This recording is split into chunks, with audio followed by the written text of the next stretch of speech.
Good morning children. मैं अर्चना श्रीवास्तव।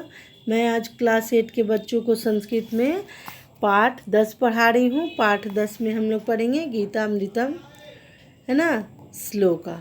ठीक है। यहाँ पहला श्लोक हमारा है, कर्मण्येवाधिकारस्ते माँ फलेषु कदाचन माँ कर्मफल हेतुर्भुवाते संगोत्सव कर्मणि। इस पाठ में कर्म की प्रधानता बताई गई है। कर्म की प्रधानता पर जोर है, क्योंकि सच बात है कि कर्म करने पर ही हमारा अधिकार है। उसके फल के विषय में सोचने का अधिकार हमारा नहीं है। इसीलिए भगवान श्री कृष्ण अर्जुन को कह रहे हैं कि तू कर्म कर, उसके फलों के विषय में मत सोच। इसलिए तू कर्मों के फल का हेतु मत बन और कर्म न करने के विषय में भी आग्रह नहीं करो।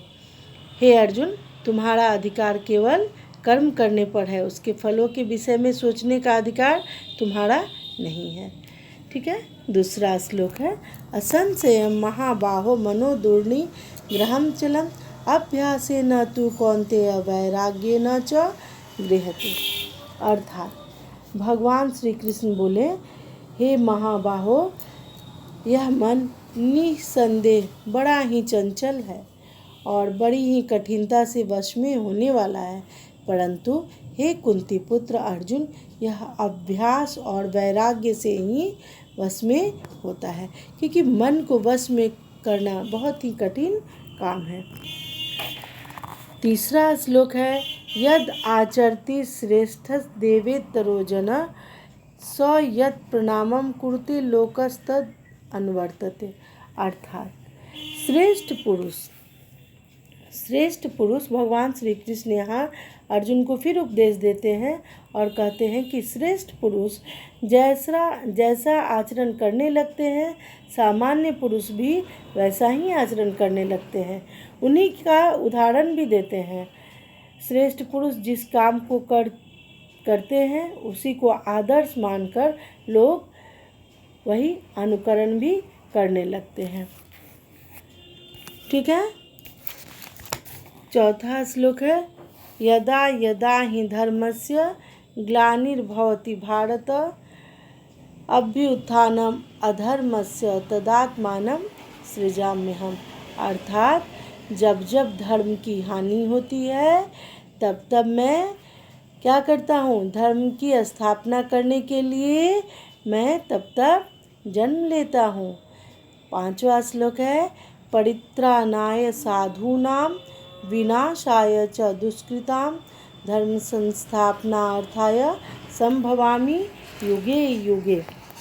अर्थात साधुओं की रक्षा करने के लिए, दुष्टों का विनाश करने के लिए और धर्म की स्थापना करने के लिए मैं हर युग युग में जन्म लेता हूँ। छठा श्लोक है, सुख दुखे समय कृत्वा लाभ लाभौ जया जयो ततो युद्धाय युजस्व नैव पापम वाप्स्यसि। सुख दुख में, लाभ हानि में, जय और पराजय में तुम एक समान रहो। तुम युद्ध के लिए जुट जाओ, तुम पाप के भागी नहीं बनो। क्योंकि अर्जुन को बार बार यही तकलीफ हो रहा था कि मैं पाप का भागी हो जाऊंगा। मैं अपने परिवार के लोगों से अगर युद्ध करता हूँ तो मैं पाप का भागी हो जाऊंगा। तो भगवान उनको बार बार यही समझा रहे हैं कि कर्म की प्रधानता इस पाठ में बताई गई है और भगवान श्री कृष्ण कर्म करने पर ही बार बार अर्जुन को प्रेरित कर रहे हैं। सातवां श्लोक है, नैनम छिन्दन्ति शास्त्राणि नैनम दहति पावक न चैनम क्लेदन्त्यापो न शोष्यति मारुत। अर्थात यह आत्मा क्या है, आत्मा अमर है। आत्मा को कोई भी शस्त्र काट नहीं सकता है, अग्नि जला नहीं सकती है, पानी गीला नहीं कर सकता है और वायु हवा उसको सुखा भी नहीं सकती है। इसलिए आत्मा तो अमर है। शरीर का नाश होता है, आत्मा अमर होती है। ठीक है। तो इस पाठ में हम लोग ये श्लोक पढ़े। आप लोग श्लोक भी याद कर लीजिएगा और अर्थ भी याद कर लीजिएगा, शब्द अर्थ भी आप लोग याद कर लीजिएगा। ठीक है, शब्द अर्थ भी याद कर लीजिएगा। ठीक है, धन्यवाद बच्चों।